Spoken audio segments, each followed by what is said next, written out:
Hi guys, welcome back to my Steps to Sobriety, my show on YouTube and as a podcast with me, your host, Stefan Neff. Today is a truly fantastic day. I have got Mimika Cooney with me, and I swear this woman is a powerhouse, a warrior princess of Greek origin.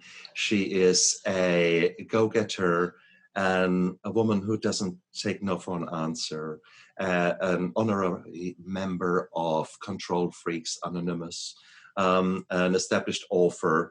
The accolades could go on. If you have half an hour, I can keep going, actually.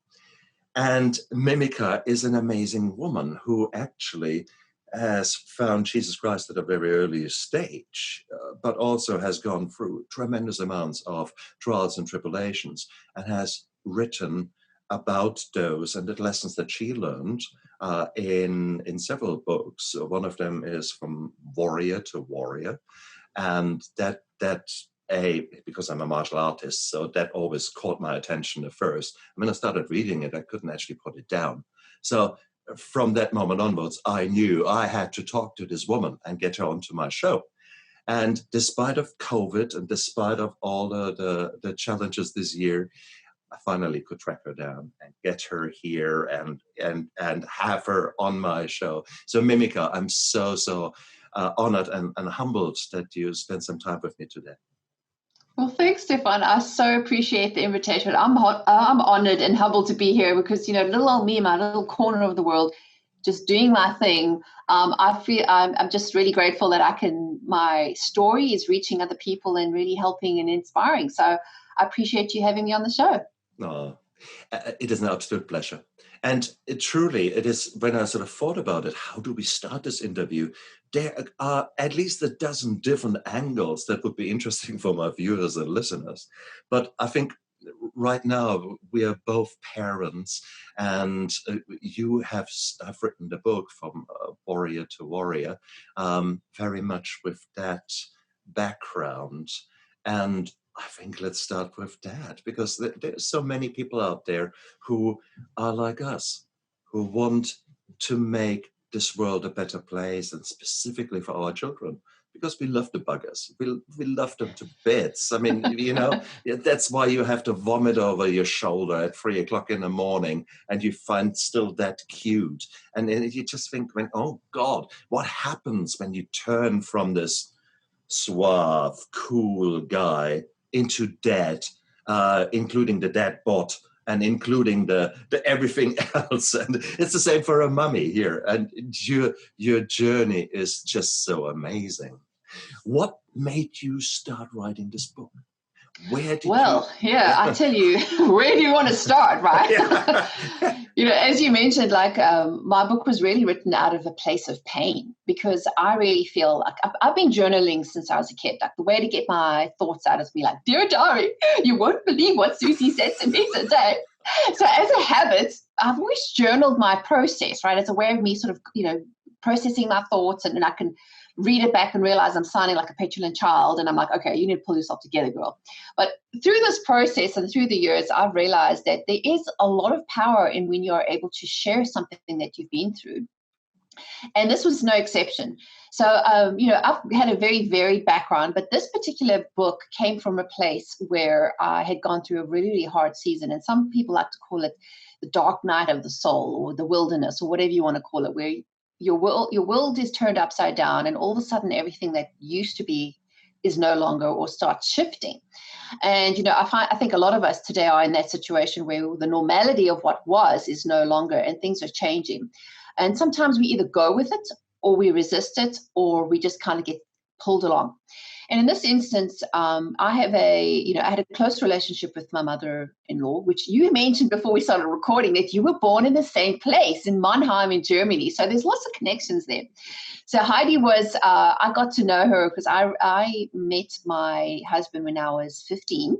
So we are childhood sweethearts. We are still married 25 years later. But Heidi was a very integral part in my spiritual journey, as well as my emotional healing. She took me through a process of helping me get over a lot of childhood trauma, including, parents getting divorced, getting bullied, a very ugly custody battle and all that kind of stuff. And, the stories go on, and I'm sure everybody could relate to having their own sort of drama story. But she was an integral part of my life, and, we were very close. So when she got sick with cancer, as I mentioned earlier, I got to know Jesus at the age of 10, and he's always been my buddy. To me, Jesus is oxygen. But when life throws you lemons, sometimes you don't want to drink the lemonade. So in this case, when she got sick with cancer, it really rocked my world. It really made me question my faith, question, what I'm doing with my life. It had a lot of things, and coupled with that, seeing her suffer the way she did was really heart-wrenching. When you see somebody go through cancer, I mean, she had a brain tumor, and they had to do, chemo, and eventually she lost the use of her legs, and she just faded away. So eventually, after battling cancer for 2 years, when she passed away in 2016, I was like, what is going on? Now, as you mentioned, I've been I've given up my membership to Controls Freaks Anonymous, and I'm a recovering perfectionist. And my addiction of choice has been people pleasing over the years. So you can imagine most of everything I did was really based on trying to get accolades and accreditation. So when people read my bio, I just like insert eye roll, because I'm like, yeah, that was the old me. And I believe in pursuing excellence, but at the same time, we can get so caught up in ourselves that when we have something like a speed bump or a big fat stop sign that comes along, like a loss of a family member, it really can make you stop and think. Now, coupled with that, this was 2016, so she passed away in the May. But a couple of weeks before that, I had really been challenged with one of my children, and I had, my husband and I come from South Africa, born and raised by that attitude of you just don't complain, you respect adults, and you just do as you're told, right? So we thought that kind of hard-nosed parenting would work, but in the 21st century, we are challenged by other influences like social media and all sorts of things our kids are exposed to, right? So we had realized pretty quick that when one of our kids was really suffering severely with depression and anxiety, that something was wrong. And we had to pay attention. And for the longest time, I thought, the medication or the learning strategies or whatever else, we exhausted them all, would work. And eventually it came to a head where he was so depressed. We were really worried about him harming himself, like, things like cutting himself and, all these kind of things that teenagers with depression and anxiety go through that a lot of us old school parents never really knew about or had to deal with. So to say it was a shock was an understatement. But that happened in the February. So when my mother-in-law passed away in the May, I physically came to a stop. I hit burnout, and I literally couldn't move anymore. For like 3 months, I couldn't stop crying. My body was physically exhausted. I couldn't really do any exercise. Just those anxiety, panic attacks. I never knew what that was. Like, I'd heard about these things happening, and I always thought maybe people were just being overly dramatic. But once you realize your body is freaking out and telling you that something is up, there's something that, is an underlying trigger, and trauma is a huge trigger, especially because I believe our bodies are it will show us externally what we are dealing with internally, because disease is dis-ease. When you're not at peace, when it is not well with your soul, which is your mind, your will, and your emotions, and your spirit is grieved, your body starts to show it. So whether it's, skin, I mean, you're a doctor as well, so these things, the mind-body connection. So this whole process of writing this book was really me journaling how God had to reform my view on my self-identity, because my identity was so wrapped up in what I did. Like, I couldn't separate my who with my do. I kept thinking everything I did was an indication of my self-worth. But in including that, the third part of the story was that my business was starting to tank. As much as I tried to revive it, because for many years I was a photographer, but I really wanted to move into an online model of business and tried so many different courses and programs. So I had lots of misses before I had any successes, but, people don't see that part. So it just happened to be the perfect storm that within like a 4-month period, all of these things came crashing down, and they were all things I could not control. And as I mentioned, as a control freak, can you imagine when these things happen and you're like, oh my goodness, what is going on? And so to me, all I could do was just get on my knees and pray. As much as I tried to control the situation and fix things, because I'm a fixer by nature. If something's broke, I'm going to get there and fix it. And eventually you have to stop and think, what am I doing? Like, why am I doing this again? And I had to really look deep and think, I can look at the behaviors. I like to call them fruit.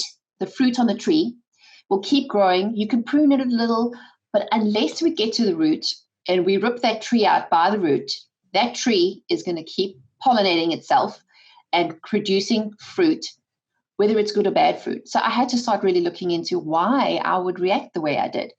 And through a process of inner healing, of a lot of Bible study, I closed my business down. I stopped updating things on social media for a full year. I went dark. Like, I thought if I didn't update Facebook, it would be like the end of the world. And to be honest, nobody really noticed.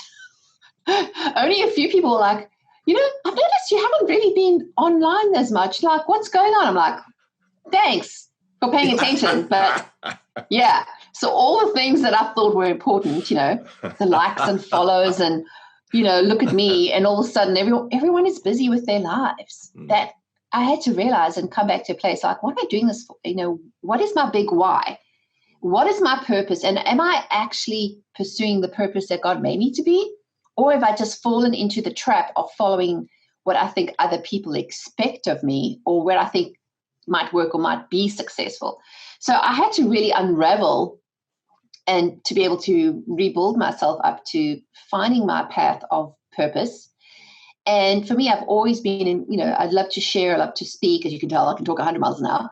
So speaking and, writing has always been one of those things. And I felt like I really needed to share my story and went down the route of really figuring out how I could do this. And it's really been, since then, it's been a lot of hard lessons. But I'm grateful when I look back at those experiences and say I wouldn't be the person I am today if I had not been challenged in those ways.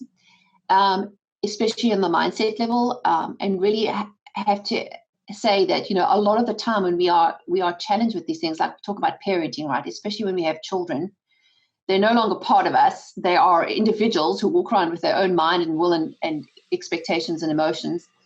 They're not the 5-year-old who's like, yes, mommy, yes, daddy. When they get to like teenagers, it's like they literally become aliens. Like, who is this person? I don't know. Where did my child go? But it's navigating through those where we can keep our sanity and we can still keep the relationship intact while navigating this. Because, for me, I haven't been a parent before. I'm only learning this. I always say to my first child, she's 21 now, I apologize in advance. You were my guinea pig. I made a lot of mistakes, but that's the only way I could learn. Because none of my kids came with operations manuals, right? So us parents, we mess up a lot. So, and I just think that there's a lot of beauty from ashes that we can take from this and just really learn from it.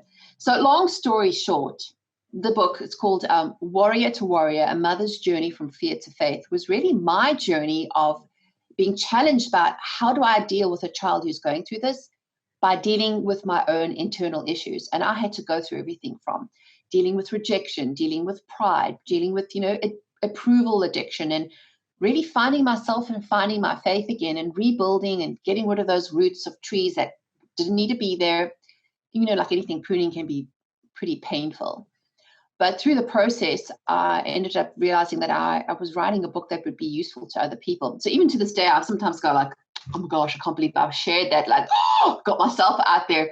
But like you find the book and find it really useful. And that to me is the biggest success. It's not the Facebook likes and the followers and fans and bank balance. It's the people whose lives are transformed through my story that really is the most success and the most meaningful to me. So I hope that answered your question.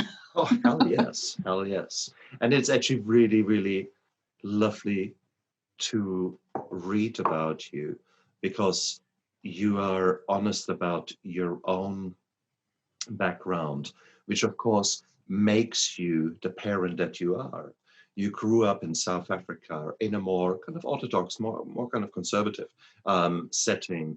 And for you and me, there was a respect for authority. There was a respect for your elders.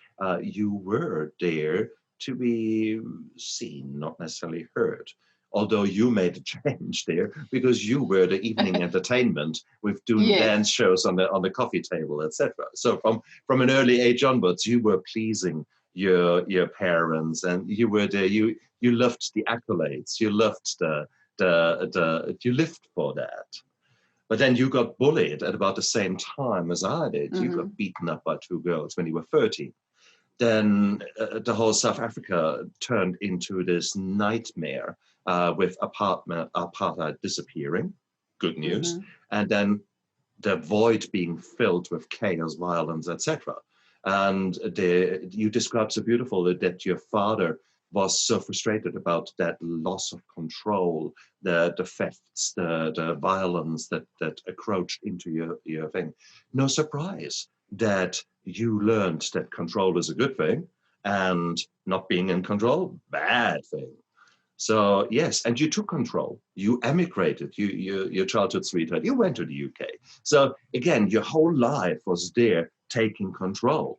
Same with me. I took control. I couldn't get a job in Germany in '89 because at that time the wall came down. Suddenly you could get a doctor to mow your lawn. There were too many doctors there. A whole university in Berlin got shut down. So it was 5,000 doctors were on the street. So I couldn't get a job. So a month later, I found myself suddenly in the UK.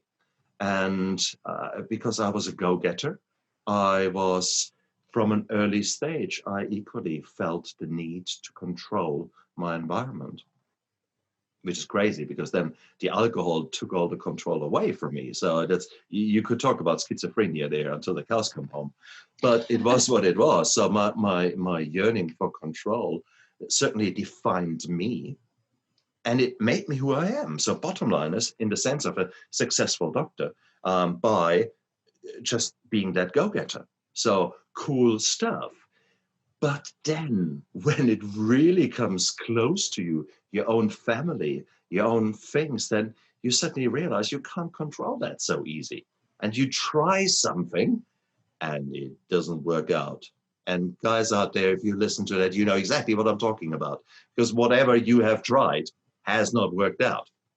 There was many moons ago, I came across this beautiful saying.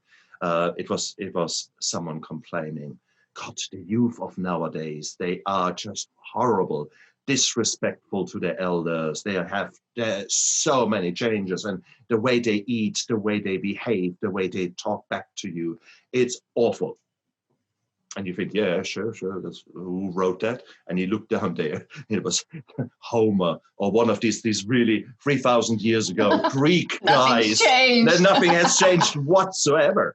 The older generation getting frustrated with the newer generation, absolutely. Right? And it's because we don't want to feel, because we like our comforts. We're humans, right? We like to have things the way they are. And especially when you have perfection put in there too, that also doesn't help, because perfection is a very hard taskmaster. She never lets go. So coupled with all of that, so whether your addiction is alcohol or food or people pleasing, it still comes down to the root of being driven by something that you either didn't feel like you were in control, or oftentimes there's this result of trauma and pain, and we're trying to medicate ourselves with some kind of way. So in order not to think about it. And that's why sometimes, when you say, okay, I'm just going to keep going, I'm going to ignore this part of my life. Like for the longest time, many people didn't know about my history in South Africa. Even friends that I was close with, like, you never told me that story. Because I was like, who wants to know that? So eventually when I wrote this book, I was like, oh my gosh, I feel totally naked. I've just exposed everything. And even friends who didn't even know that I was going through such a hard time, because people make judgments of you, right? Like at school, I was often called snobby because I would keep to myself, because nobody knew the internal struggles I was having. But people are quick to make judgments and to criticize what they don't know, because if it's something out of our comfort zone, it can't be good, right? If it's something that I don't know, then surely it can't be true, because if I don't know it, then no one else knows, right? And that's the sort of lie that we all live with, is that we think everybody thinks like us. But when you realize and you grow up a little and you realize, okay, maybe that's not how it works, you have to kind of roll with the punches and kind of just learn. But by being more vulnerable and sharing, I find is, being far more connective with people and creating a deeper relationship and saying, I have a root of rejection, but, I had this issue, but say my parents got divorced and I didn't have the best relationship with my dad or whoever it is. And instead of dealing with those roots and saying, let's deal with it, forgive myself, forgive the person, we cover it up. We keep covering up with layers of performance or addiction or whatever your vice is. But I think, I've met many people, even in their 80s, who are still broken 5-year-olds because they've never dealt with the junk in their trunk from the past. And I keep saying to people, this is, I think, one of the most crucial elements that people have ignored, that now with today's society, especially with us living in this whole pandemic, we realize the importance of health. And like I'd mentioned to you before we recorded, that I ended up with COVID in July, and my go-getter wasn't going nowhere. I was all of a sudden found myself laying in bed, staring at the ceiling as much as I thought that would be a fabulous staycation. I found myself, I was light sensitive. I couldn't read. I couldn't watch TV. Even walking from the bed to the bathroom was a mission. I'd be like holding on the sides, and coupled with COVID, I ended up with pneumonia because I have a history of asthma. So I was like, I'm fine, I got this. Now, let me tell you, I've been a germaphobe before it's been popular. Like before everyone was onto the hand sanitizer roll, I had my auto subscription on Amazon. They would deliver it often. Every time we traveled, I'd be the freaky one wearing a mask, wiping down the seats and the handle, and people would be like, I'm like, yeah, I think I know what's going on here. So you can imagine when COVID hit my household, after I had cleaned everything and driving my family crazy about my, cleaning mentality. But it's funny enough, well, it's not so funny. It's funny now, but anyways, back then it wasn't so funny. But when I was the only one in the house who got it, I kind of questioned, why is that? Like we were all living together, we were all exposed. And I had to realize that, I wasn't being very kind to myself. I had been pushing myself beyond my limits, living on adrenaline, dealing with stuff, or not even dealing with stuff, shoving it under the carpet, thinking I'll get to it later, not eating properly. And, I had an episode with one of my kids that caused some major trigger in my adrenal system, the whole fight or flight issue, those typical teenage mom and dad start having a showdown. And that triggered my immune system. And so when I ended up with COVID, I was like, well, what do you expect? Like, hello, you weren't exactly taking care of yourself. But the frustrating thing is laying there in the dark, there's nothing much more I could do other than contemplate the meaning of life. Like, why am I doing this to myself? So I seem to not get the picture. Like, instead of pushing myself to the limits, I need to realize why I keep doing this to myself. But at the same time, these speed bumps are good. And I think that's what we need to embrace, is that pain is good. I know this is not popular to say this, but let me guarantee you this. Comfort is nothing grows in a comfort zone. You have to push yourself out your limits. So sometimes we hit the limits of our physical being and we start to question things. But if we go through the process and we trust the process, that without pain, there ain't no gain, right? Like if you want to go to the gym and you want to build muscle, you have to have that resistance. But I think what society has become, like we joke about this, like I was born in the 70s and, we would say the youth of today are soft. They don't have grit. I find myself saying that to my young adult kids and they're like, oh, Mom, you are so last season. You were so born in South Africa way in the 70s. Like nobody does that anymore. I'm like, listen, you guys need to pull up your socks and you need to get some grit, because I think as a society, we've lost that. And I think that's what we need to, instead of looking at it as something that's being a victim and thinking, oh, well, this happened to me, or this person did this to me, or looking at it as I'm the victim. We need to start looking at, like, how can we take this as an opportunity to grow? How can we push ourselves out of our comfort zones? Because we don't know what we don't know. It's only when we are willing to venture out. And yes, being uncomfortable doesn't feel good at first, but once you stretch yourself, you're never going to go back to the original shape. So the whole point is, where are you going? And you are in control of where you're going, but at the same time, we need to be more aware. I think awareness is so important. So instead of us fighting and trying to medicate or placate or hide or ignore or deny the resistance that comes our way, I think we need to really shift our mindset and think, okay, how can I embrace this? And how can I learn the lesson so I can move on? Because I don't know about you, I don't want to be learning the same lessons over and over and over.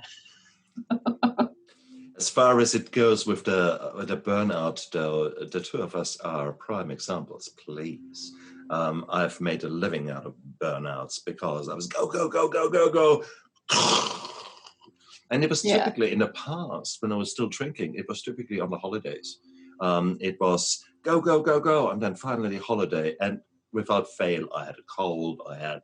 Oh, yeah. My husband laughs at me every time we would be in the car driving on holiday. And I'll be like, and he's like, not again. Why is it every time we go away, you end up sick? It's because you're holding it all together and you're living on adrenaline and you're living on, and then all of a sudden you just let it go and everything falls apart. Because he says to me, I have two speeds, full stop or full blast. There's nothing in between.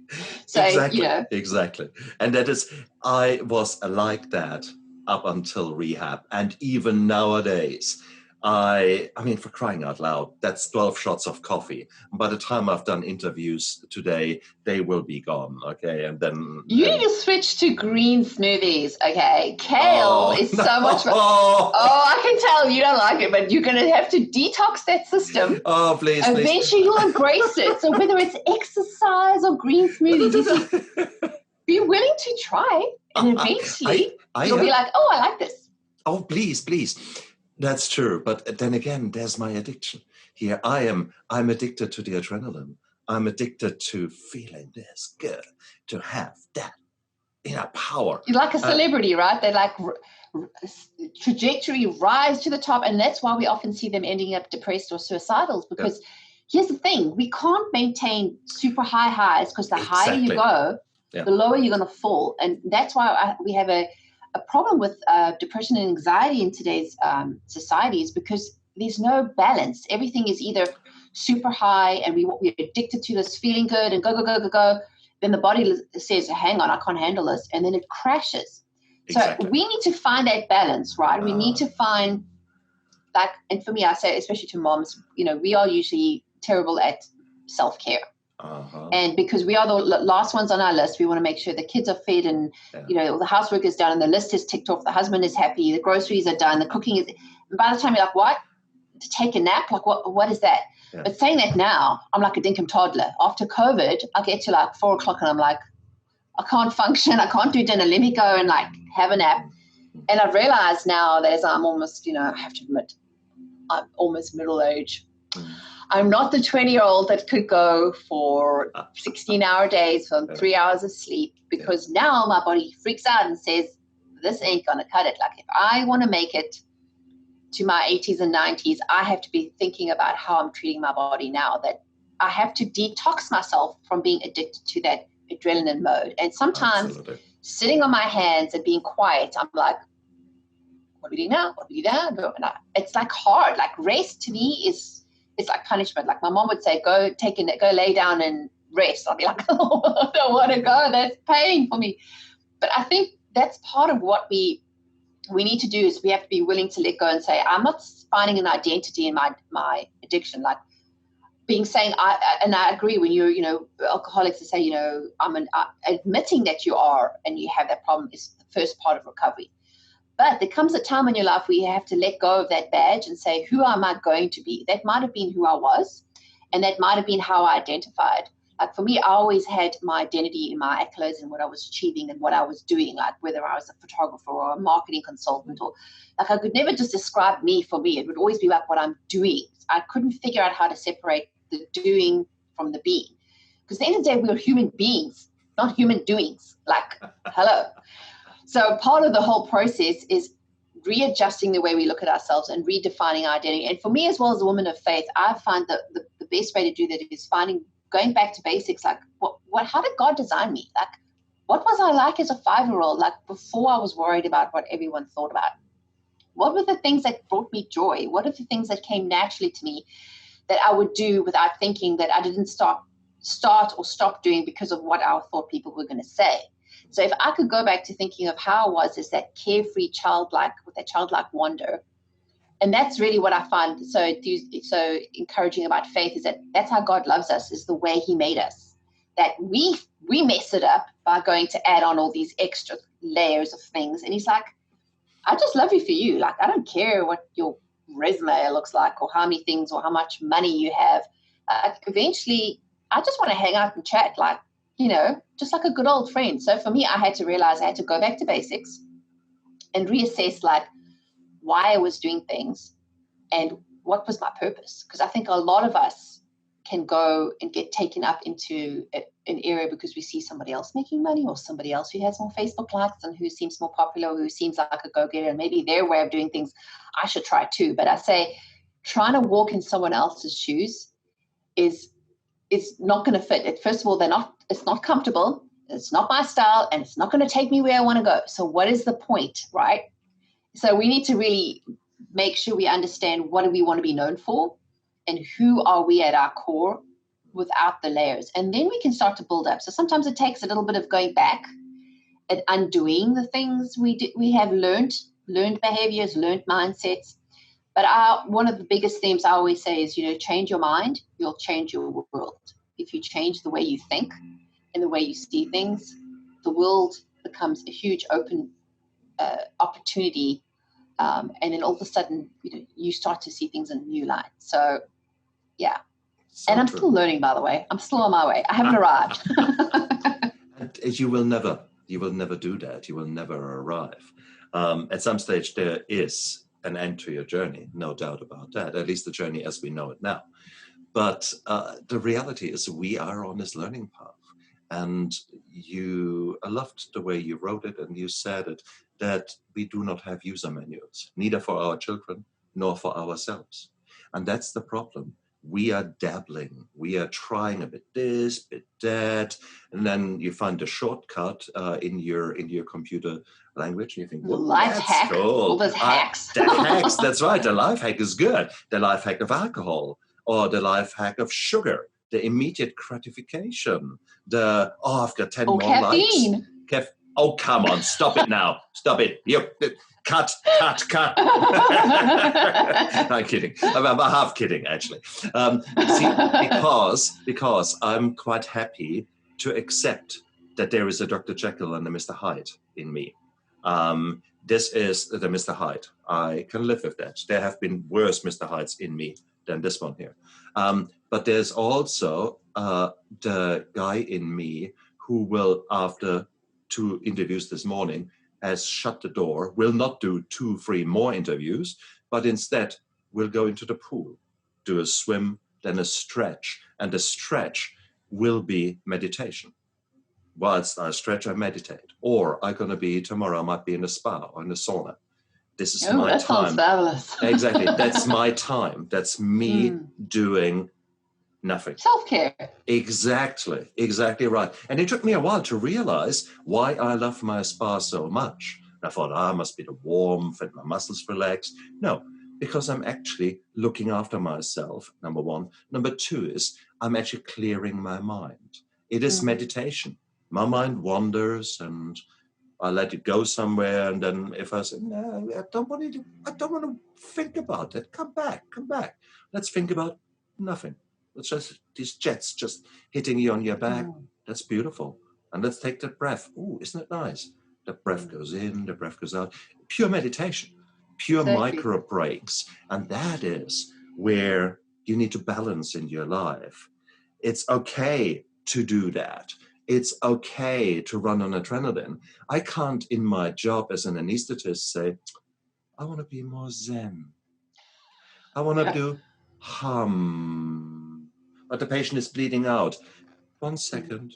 Hum. Yeah, so it's it's about knowing the place and the timing for everything. Exactly. But finding that balance. Like, it's basically what we're talking about is finding that balance in life. We don't want to have those high highs and those low lows because you crash and burn, like physically, emotionally, mentally, spiritually. Too much of anything isn't good. No, too much sleep isn't too good. Too much TV isn't too good. Correct. And I just think if we can find that balance and awareness, and even I can't remember where I saw this, but it was talking about these monks back in like the 1400s, about a thing called contemplative prayer, which we've lost. Like, the new age world wants to talk about, make it sound like it's new, but, it's been around for years. That part of just being able to sit still with your thoughts.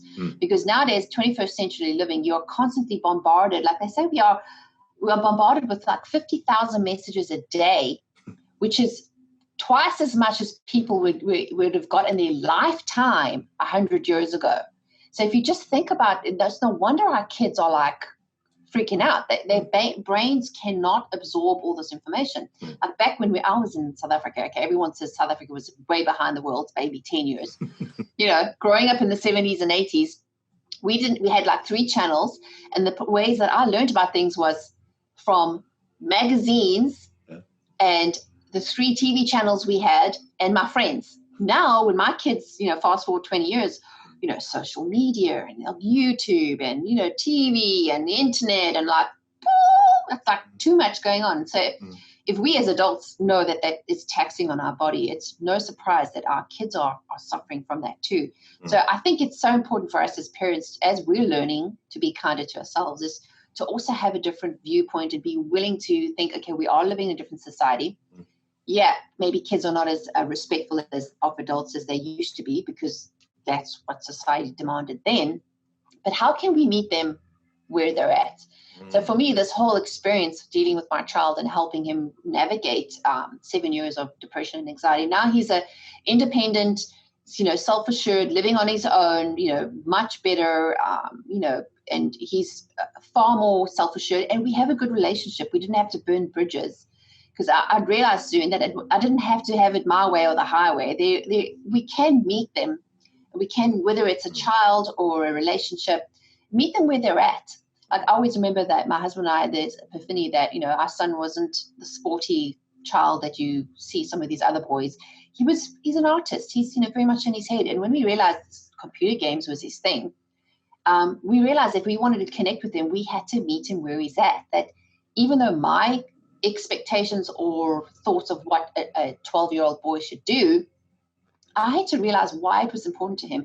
And only once we started getting on his level, and we met him and said, okay, show me what you're interested in. Like, why is this so interesting to you? Without the judgment and criticism is really how the relationship got healed. So, and I think that's where we have to take everything in life, is to stop being so judgmental and critical of ourselves and of others, and say, where can we find that middle ground?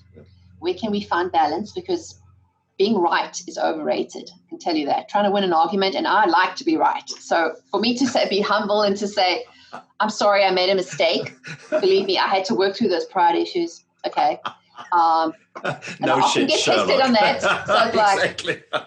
God knows, he tests me on the things I need to learn, and sometimes we need to learn the lessons a few more times. So part of that humility is being able to admit that we have that problem and we need help, and that we're willing to work on it. So I just think it's a journey, and I'm just grateful to be able to share the story and to share it with others that, no matter where you are in your journey, you don't have to see yourself as a victim. You don't have to stay stuck.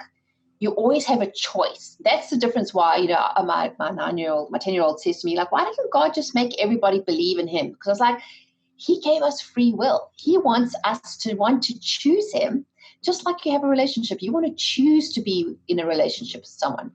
He's not a dictator.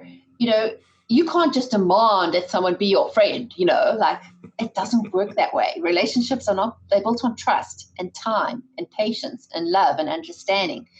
And I just feel, if we can have that understanding towards, our maker as well as those within our lives, I think we will have a much better understanding and a lot more kinder to ourselves and kinder to society. There wouldn't be so much hate and judgment in the world if we just really realize things come from a place of love, and that's where it starts. You look contemplative. You have that look on your face. I have, because your words are profound and they resonate with me no end.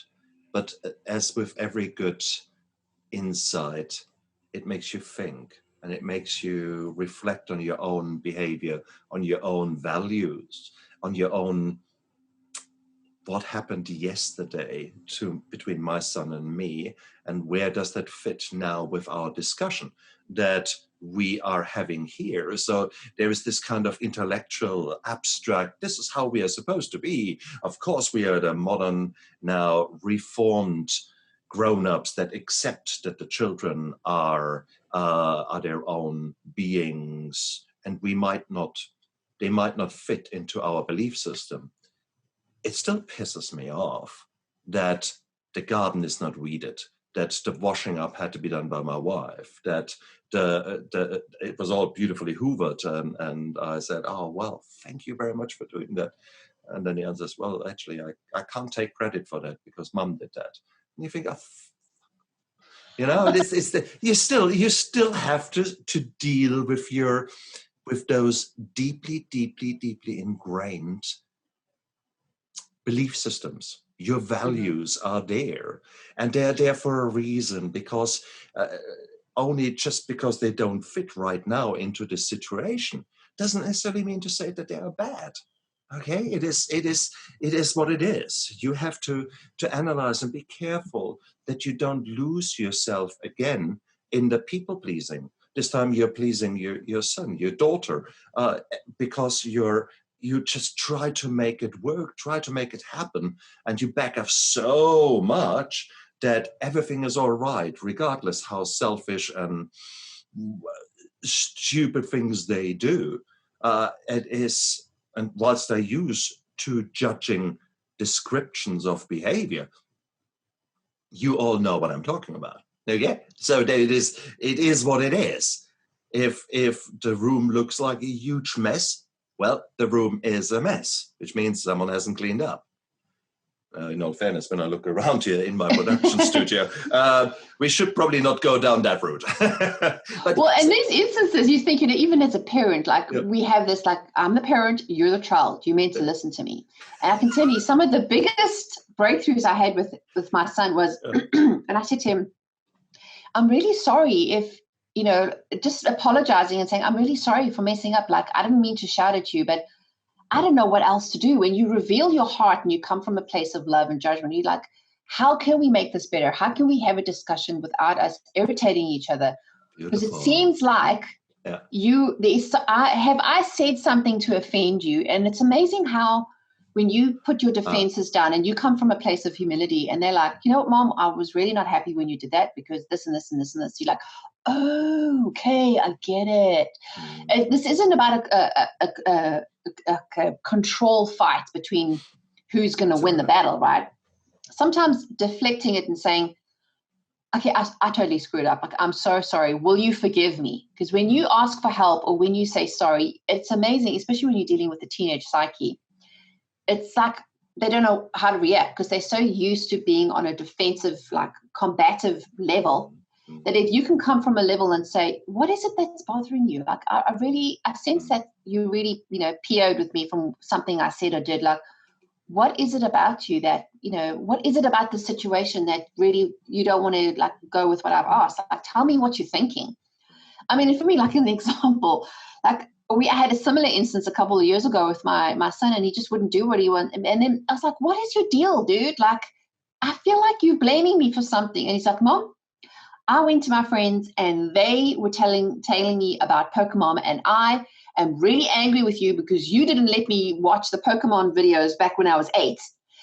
So now I'm really annoyed with you. So he was just like acting like an idiot and just being mean to me. And I was like, what is going on?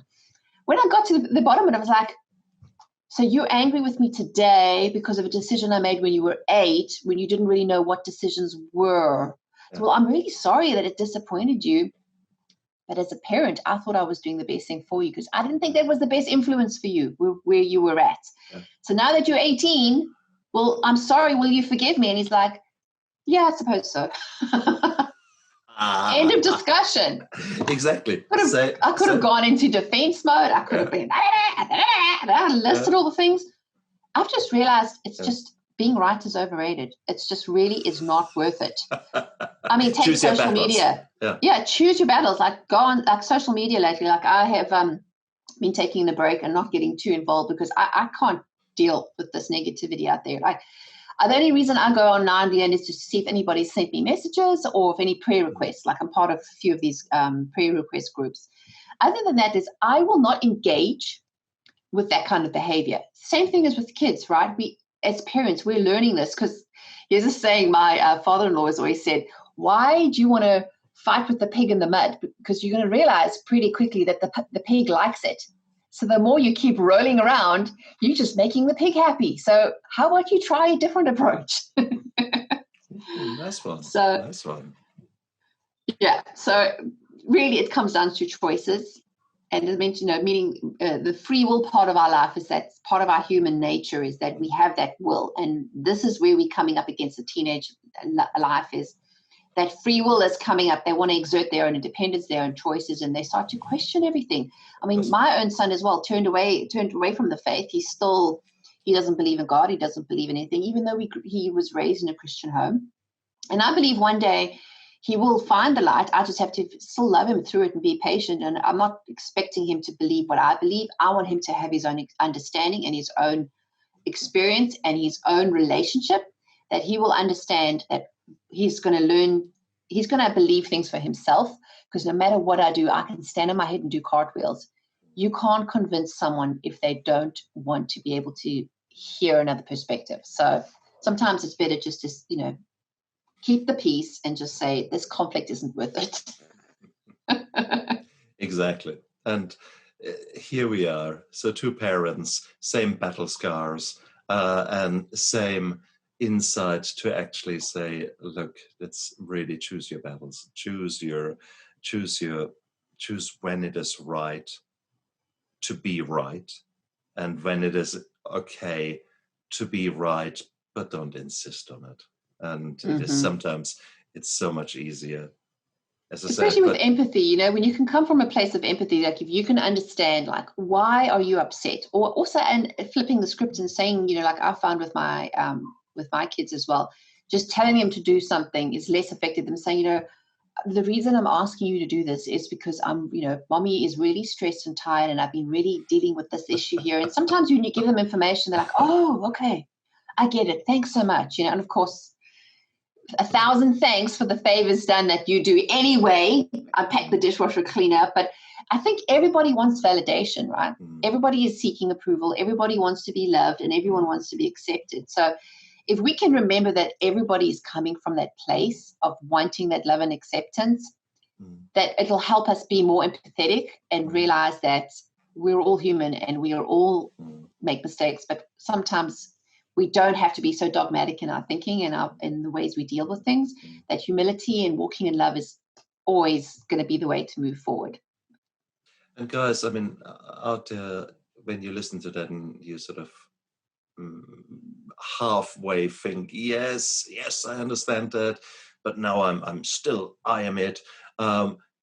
Think also about Stephen Covey's principle of the emotional bank account. You can't just always take out from the cash point, and you need to put things in, and you need to give love, and you need to give love in such a way that it is understood as being love. Tough love might be love in your eyes, but it might be tough, full stop, no love for the person that is receiving it. Now, sometimes it's necessary. Sometimes you have to think, well, hang on, it is a simple explanation why you want something done, and in ways that the other person can understand it, is making so much difference in the way that happens. And that's not just in family relations, that's in leadership, that's in any position where you want someone to do something. If you in a simple way can explain, I want you to do something that you don't want to do, but I need you to do it because, boom, it's getting done. Or the chances are much higher that it gets done. May not, but that's another story. So, Mimika, I could not agree more with you. It is something where we all can learn so much, but it takes time for you to step out of the rat race, for you to step out of the hamster wheel. Because if you're running 10 miles for the hamster, 120 miles for us, an hour, then yeah, you don't have that insight. You don't come up for air to actually think for a moment and realize what's going on. The mindfulness that you step out of yourself rather than that the kind of fight and flight, but that you actually say stop, step out, and actually have a look. What's really going on? And look at yourself and think, did I really just behave like that? And why the hell did I do that? And you sort of think, bloody hell. For that, you need to stop. For that, you need to take a breather. And that's where the work-life balance comes in. That's where meditation comes in, yoga comes in, breathing exercises, however you call it. How did you call it? Reflective contemplative prayer. That's what, exactly. It's these are variations of a theme. These are basically stopping for a moment and taking a deep breath and seeing where are you at, and are things going smooth? Chances are no. But are the coping mechanisms that you're using and the way you're going about these things, does it still suit you and suit the purpose and suit the loved one? Or are you flagging a dying horse, in our case, that of strict parents that demand respect and that demand that things are done? And why? Because we say so. Yeah, about that. That might not work so well. Now, Mimika, you're so right in all those things that you're saying, and I think it's so good. It's amazing how you described in your book as well as now in the interview. There are repeatedly in your life there are these moments when you get humbled, and where, in your case, Jesus Christ just says, "Okay, girl, just hold fire for a bit," and you typically don't listen to the message. So he then takes a 2x4, whacks you over the head, and says, yeah. Will you listen now? And that was COVID. That was many of the other stories that you told me. And sometimes we have to have that 2x4 over the head, that we get stopped. And we think, oh, why do you punish us so much? God or universe or Greek gods or whatever. It is the same as the same, because you're not listening. You're not listening to what is good to you. Exactly. And it's either we can keep going around the mountain and keep learning the lesson, because here's the thing with life, we get the test first and then the lesson. So it doesn't work the other way around, right? So the best thing is just to pass the test so you can move on to the next level, because I can guarantee you, I don't want to be going around the same mountain all over again.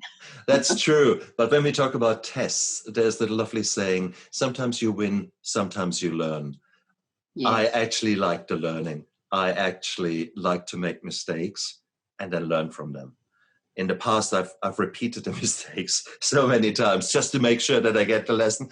No, nowadays I'm a bit more efficient in it. I make the mistake once and then I try to learn from it. So guys, I invite you to take the same principle and to listen to numbnuts like Mimika and myself, who have gone through all these trials and tribulations, and who are wearing the scars now, but we wear them at least on the outside, no longer deep on the inside and hidden by shame, guilt, and all the negative emotions, but rather to say, okay, we stuffed up there, and guys, you might as well listen to our story so that you don't have to stuff up.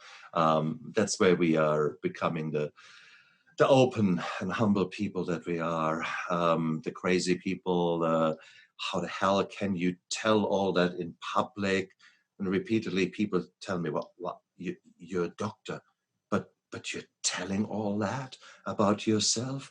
Are you crazy? And it's just, well, no, I'm not crazy. I was crazy when I thought I can hide it all, and that I pretend that to be this super being that is always in control of his emotions, always perfect, and then goes home and screams the head off to the children and gets pissed on 3 bottles of wine because of the frustration, the pain, the anger, the resentment. No, that's crazy. What we do, what Mimika and I do, that's normal. Seek human connections with people who actually want to learn and are on the same journey as we are, because we're all one tribe. And you might come to the point where you guys say, well, actually, the tribe with which I roll at the moment, do I really want to be there? Or do we actually come across people maybe in a church, maybe in a church youth group, if you're a younger person, where suddenly you find actually someone, wow, that would be really nice. So, Mimika, this was a fantastic interview. I'm so grateful for your passion, for your openness, your humility, your insights, because I'm sure that I learned a lot today.